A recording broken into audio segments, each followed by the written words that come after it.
Hey guys, what's up? Assalamualaikum. Selamat datang ke Bob Perspective. Hari ni saya nak buat review komik. Ya.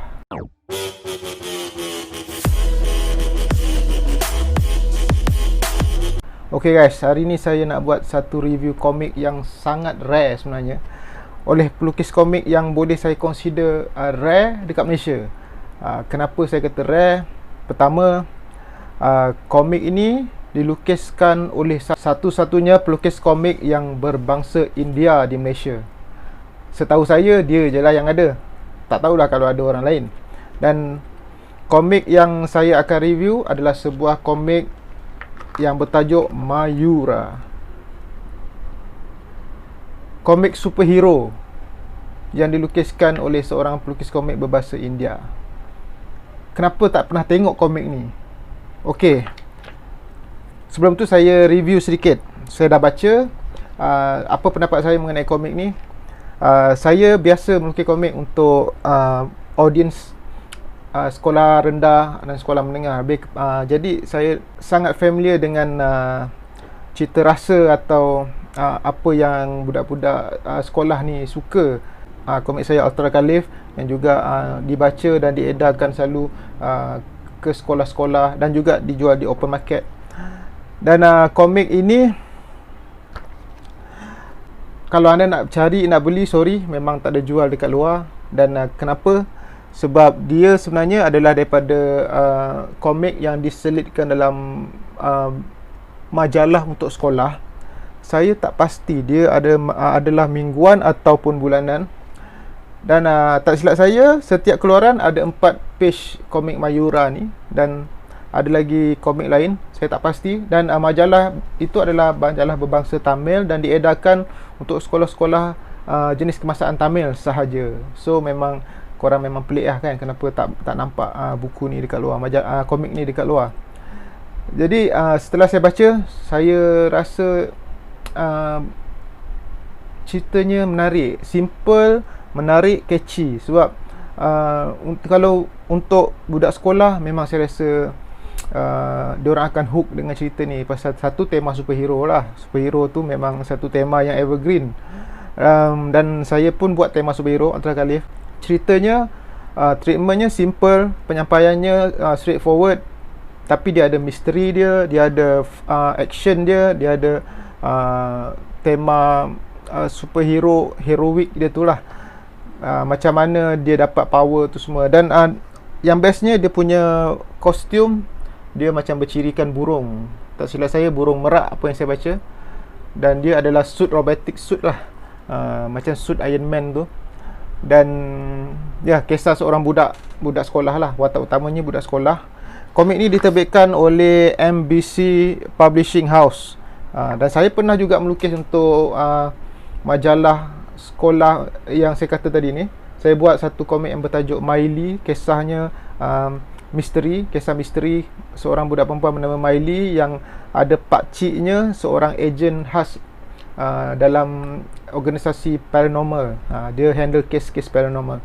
So idea asalnya adalah daripada Mr. Siva, bos kepada penerbitan ni. Dan saya suka dia punya idea dia. Dan saya rasa Mayura ni pun mungkin idea dia jugalah, ataupun tim dia. Yang Miley tu pun saya suka dia punya idea. Cerita dia macam ada sedikit saya ambil masa lukis tu, ambil mood Stranger Things macam tu. Walaupun tak 100%. Dan tapi masih menjaga inilah guideline untuk tonton bacaan kanak-kanak dan remaja di sekolah. Dan ya, apa yang saya baca, komik Mayura ni saya dapat dia punya treatment bukan nak kata terlalu US sangat, DC atau Marvel, atau terlalu manga sangat, Japanese. Dia overall, dia ada campur. Saya ada rasa dia punya susunan penciptaan plot tu memang ada. Mula-mula kita tengok macam feel dia macam kartun-kartun 80-an tau. Dia ada satu watak jahat yang mengacau bandar, dan kemudian hero selamatkan dan penjahat tu dapat lepas. Itu satu benda yang klasik lah dalam kartun dulu-dulu, satu benda yang klasik. Dan lepas tu dia ada juga, kita rasa macam ke arah Jepun juga, ke arah Astro Boy, dia punya feel tu. Dan lepas tu dia ada juga robot gegasi. Dah macam kita, macam cerita-cerita Godzilla, cerita Ultraman yang makhluk gegasi besar yang musnahkan bandar. Dan kemudian juga ada mode Superman. Mode Superman tu saya tak boleh cerita kat sini lah, kena tengok sendiri. Apa yang saya rasa lah, satu benda yang sangat berpotensi lah untuk kalau diterbitkan secara bukan hanya tertakluk kepada market sekolah Tamil saja. Mungkin ini adalah cubaan diorang compile dan buat bahasa Malaysia. Saya tunjuklah sikit kat dalam belanja sikit. Dia punya artwork dia sangat kemas dengan colouring dia yang sangat kena dengan style stroke dia. Oh ya, lupa, pelukis komik ni bernama Fern. Saya lupa nak mention. Sorry Fern. Fern ni adalah salah seorang kawan lama saya juga dalam bidang ni, dan sebagai kawan saya juga fan kepada work dia sejak dari dulu lagi. So saya rasa potensi yang sangat baik ni. Saya tak tahu kenapa penerbitan ni tak nak teruskan atau pergi menjual di sekolah kebangsaan, dan open diorang punya audience kepada audience yang lebih besar. So sebab saya pernah menjual buku, menjual komik di sekolah ada satu ketika tu, dan saya pernah bawa lah komik ni, dan budak-budak suka, diorang baca, diorang beli. Saya tak nampak kenapa benda ni tak boleh di luaskan dia punya jualan dia. Buat lebih banyak, translate juga bahasa Melayu dan jual. Mungkin sekarang jual online pun dah sangat okey tau. Walaupun kalau kata susah sekarang tak boleh pergi sekolah kan, jualan online pun sangat memberangsangkan.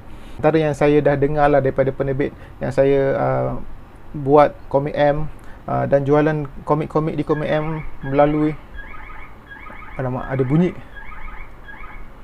Okey, jualan komik-komik M yang dijual secara online sangat memberangsangkan.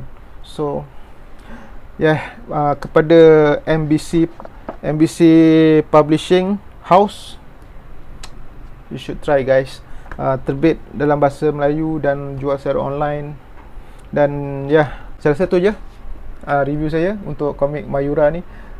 Sebenarnya bukan saya tak nak review daripada dulu. Saya nak review, tapi sebab bila kita review, bila orang cari tak tahu nak cari nak beli dekat mana, so macam kesian untuk orang lah kan. Tapi tak apalah, saya sebab benda ni ada satu benda yang unik, jadi saya review juga.